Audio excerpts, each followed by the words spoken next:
Hello, here we are, Dr. Julie Gilbert, along with Rachel Matthews, friend and colleague and health coach extraordinaire. Such a great welcome. Thank you. You're welcome. And we are here continuing our conversation about our book, Michael Pollan's book, rather, Food Rules. And I'm excited about this chapter, Rachel, to talk about this. Okay. Yeah. Ooh, good. Yes. So it says, this is chapter 15. Mm-hmm. Get out of the supermarket whenever you can. What do you mean? What do you mean get out of the supermarket whenever I can? Isn't that where all the food is? Right. I thought he was talking about like my strategy of get in, get out as fast as possible. Right. Get in, get out. Get out. And it's like roaming around. What he's talking about. Yeah, he's talking about something else. Well, how long? I know when you shop at Costco, you can. No. Yeah, that's the $300 store. Yeah, easily. Yeah, but they have more than groceries. But yeah, get in, get out. Yeah, you have to have your list. I mean, that's a good point, Rachel. You want a list, and you don't want to get sucked into the end caps. Right. Yeah, and also at the. Well, I think we've talked about this before. When you're standing in line, and on either side of you is the junk. Yes, candy bars, snacks, right at the kid level, right? Mm-hmm. Mm-hmm. Sometimes I've heard certain people talk about this, that some grocery stores actually make lines to buy your groceries without all the stuff, and it's supposed to be kid friendly and family friendly. Nice. So, but that would also be health conscious friendly. Yeah. So take a look at your grocery store and see if some of the aisles are different. I try to pick the one that has more magazines and fewer junk food. Right. So, yeah, that's a good idea. And I do notice, like to your point, some grocery stores are a little more family friendly. And I think one of them, I'm going to name it Fred Meyer, at least before the pandemic, they offered fruit or, a piece of fruit to your kid as they're going through the store, which was pretty cool. That is very cool. Yeah. Yes. Yes. So anyway, you have an excellent point, Rachel. Get in, get out. Yeah. So you're not sucked into the marketing. But I think Michael Pollan's point was a little different. Yes, it was. He doesn't say get out of the supermarket to get into fast food. No. Get out of the supermarket and go to the restaurant. No. He says get out of the supermarket and get into the farmer's market. Yes. Yeah. That was very cool to see. That was a surprise what he was saying. Mm-hmm. Yeah. Yeah. No, I like it. I like it a lot. So farmers markets, I love them. I have to say though, he's like, you're never going to find anything you can't put in the microwave there. However, have you been to some farmers markets lately? Yes, I feel like there's a big caveat to this chapter. Yes. They have changed. They definitely have. Yeah. Yeah, I love them. But, at that Silverton farmers market, which I love, and they have a lot of great whole food and farm fresh and everything he's talking about here. They also have huge cinnamon rolls. Right. So that's the thing. More and more these farmers markets are becoming more like local wares, right? Mm-hmm. Local goods from lots of different people, not just produce. Right. So, I think sometimes a farm stand will more likely just have some like local produce and some fresh that week.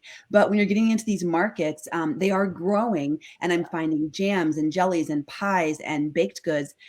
And they might be from a local person, and they might be, less preservatives and that kind of thing. But it's really, if you feel like you're back at the grocery store trying to avoid deli and, the baked, area. Yeah. So, yeah. But it's true that we do have a lot of choices, and especially in our beautiful Oregon Valley, we have a lot of organic choices in farmers markets, and the Salem Saturday Market is great, and Independence has a great market, and Silverton has a great Corvallis. I mean, we just have so many options. We're so blessed to be living in this area of the country that is just ripe with beautiful, fresh organic produce. So, yeah. Mm-hmm. I was in Bend this weekend, and I was noticing some of the different markets, and going through Sisters, I noticed a big sign at their farmers market, "See you next spring." So a lot of these farmers markets are closing down for the winter, and it would make sense, especially in Central Oregon, where it's going to be very snowy and very cold. However, in Bend, I noticed right off Highway 97 was an indoor farmers market. Oh, cool. Right? I thought that was very cool. So this must run year round, and they're going to have, I've never been in there, and I don't know if it's still going to be really local stuff or if it's just going to be just the fact that it's indoor, and maybe it's a lot of winter produce, right? Like kale and Swiss chard Yeah. and broccoli and cabbage and cauliflower, and those, those are all winter crops. And they, the farmers are growing those into the fall and winter. And so, those are great offerings that we can still use. And carrots and things and onions. I'm sure there's just so many things that you can put in your root cellar and things like that. Yeah. So right now, apples are. I know. They're the hot thing. Hot thing. Yeah. I have a couple of apple trees, and it was just so fun yesterday to go walk across the street and pick an apple from my tree and just bite it. I know. I love grazing through my garden. That's just one of my, it feels so right. It feels so good. Yeah. So another thing, in addition to farmers markets, I know people are taking advantage of CSAs. Yes. Right. Community supported agriculture. I believe that's what that stands for. Right.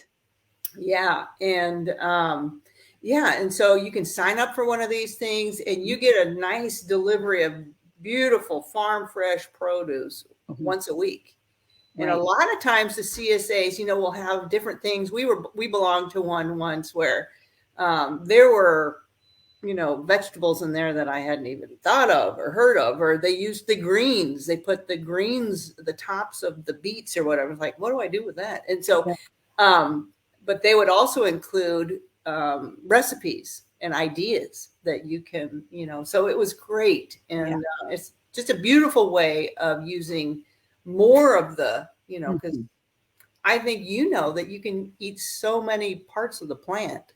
Yes, that has always surprised me, because a lot of these greens, like beet greens, I didn't realize that was actually a food. So you can eat the beet and the greens, and the beet greens are actually very healthy and really, really good if prepared properly, and if you know what to do with it. It may not be similar to a lettuce or a romaine. It's going to be something a little different. Right. So figuring that out, and I love that they do that they provide some recipes so that you're not left. You don't want the food to go bad, right? Cook and eat around what came in the box and get creative. And you can Google these things too, like, what the heck do I do with this? And you're going to get a lot of great recipes. Yeah, right. That's right.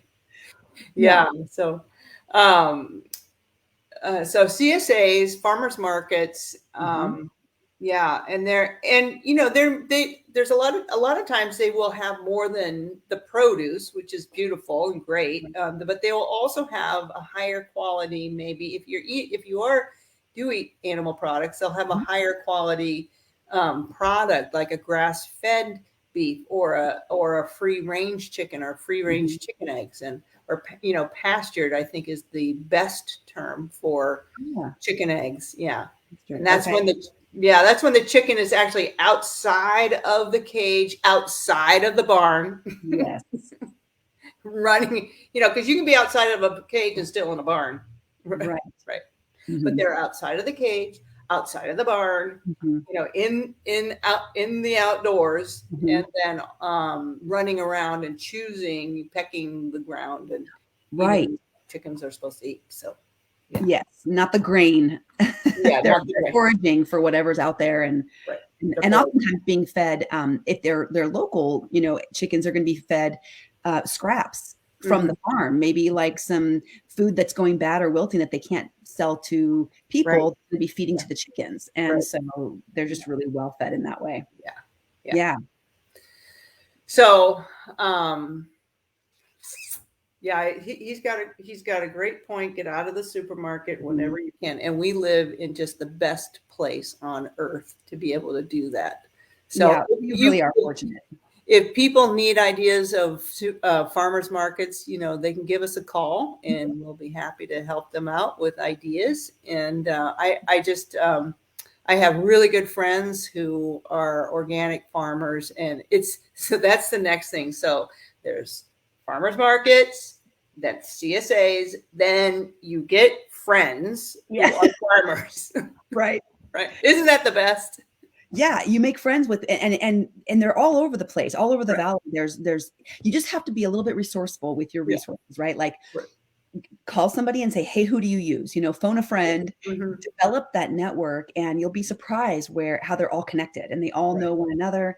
And finding a route, like, so specifically with farmers market, find the one that you like, and then find the best route to pass by there every day on your way home, or at least once a week on your way home, so that you're making it part of your normal routine. And it's really easy to stock up on those foods. Maybe you hit the grocery store once a week, but you're filling in all the gaps with this fresh produce from that market, that you're stopping by, or the farm stand. But yeah, finding some local farmers and figuring out where are they selling what they have. Usually they'll have some sort of a farmer's market outlet as well. That's exactly right. So, and it's really good to eat this produce, these plants in their season. So first of all, you're eating local, supporting local, but eating local, and that is really helpful for your gut microbiome, because you're getting all this local produce in the local microbiome from the dirt into your gut. And so you're eating local, and you're eating seasonally. And there's something physiologic regarding the circadian rhythm and the season, the temperature, the sunlight, the growing, that really is healthy for your body. And the foods picked at just the right time are going to be the most nutrient dense. And then of course eating them fresh, or prepared, but prepared fresh is what I'm trying to say. You're going to get the most nutrition out of those too. So. Anyone who's tasted a farm raised tomato, freshly picked, we know the difference, right? Or from your own yard. I mean, it's just, you can't believe the difference. And I love that you pointed out that the microbiome and just the being picked at the peak, and really eating with the rhythm. We talk about this a lot in our group, the slow down diet. For the patients, we do this group, and the book really talks about that biorhythm, the rhythm of our circadian rhythm. Our bodies are in rhythm with the earth, the moon, the sun, it's all part of a rhythms. Winter, spring, summer, fall, morning, night, all the seasons of food. And it really does impact our health and our well-being. So I think that's pretty cool. It's really fascinating. If you don't know more about that, you can do some research about it or join our group and talk about it with us. Yeah, I think it's fascinating, and there's physiology there and there's science there, which is so cool. So cool. So, all right, well, great. I hope people take advantage of the beautiful farmers markets and support their local and eat that healthy, fresh food, and it can be so great. So Rachel, what's for dinner? Well, I don't know if you could hear the beeping of my Instapot while we were here talking. And I was like, uh-oh. And just kept beeping and beeping. I'm making a fresh veggie broth for a creamed kale and cauliflower white bean soup. Because of course it's raining today. So I'm like, okay, I need some soup. So you kind of, it's got veggie broth and it's got the white beans, which you kind of blend up a little bit, and that creates cream base. Right. And then I'm going to put a bunch of fresh kale from my garden. You're using your stick blender. And an immersion blender, exactly. And that will kind of cream it up. And you can blend it all the way through if you want it to be very creamy, or you can leave it a little bit chunky so you have some creamed, but then some whites of beans. So there's lots of different ways to do that. And then some kale and cauliflower. Wow. The cauliflower creams up too. That's the other part. So. Oh yeah, right. That sounds great. Yeah. Well, my husband is at home recovering from his hip replacement, which went well, by the way. Hey, that's great to hear. Yeah. Yeah. And he is now, he's up and moving around. So he's great. And he is, you mentioned rain and cool weather. So we're making a stew, and so we have these beautiful heirloom carrots, the purple carrots. Oh, I love those. Yeah, and onion and garlic, and he's thrown some mushroom in there too, and probably at the end we're going to cut up some cabbage and put that in there, and just kind of wilt it like you're throwing your kale in, kind of probably toward the end. Yep. But we're doing that out over a grass-fed finished roast. So, and that's on the bone, and it's slow cooked, low temperature. So you're getting a lot more nutrient dense and nutritional value from, the different minerals that are going to get into the broth of that. So yeah, so I'm super excited about that. That's nice to know it's getting ready at home for you, right? I know. I'm excited for dinner. Yeah, great. Yeah. So, thank you, Kenny. Yeah. Shout out to Kenny. Shout out to Kenny.